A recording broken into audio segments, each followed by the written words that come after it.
Ofisi ya Waziri Mkuu, Kazi, Vijana, Ajira na Wenye Ulemavu kwa kushirikiana na kampuni tanzu ya Mkapa Foundation, Imara Horizon, Connect General Supplies Company Limited, Sasi Solution Company Limited pamoja na Larali Global Solution inapenda kutaarifu umma kuhusu fursa za nafasi 800 za kazi ya udereva nchini Qatar.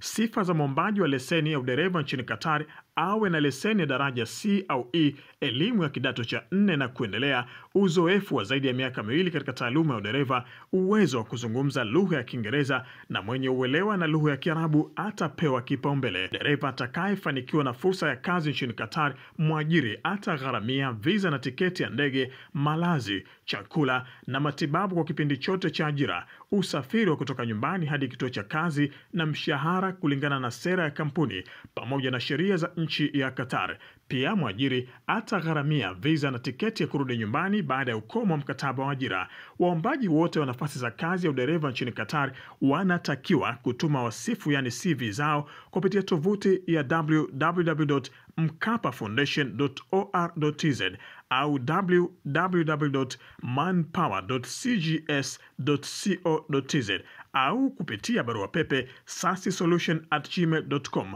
au info@lalari.co.tz. Baada ya kutuma maombi, waombaji wanapaswa kujisajili kupitia tovuti ya www.jobs.kazi.go.tz.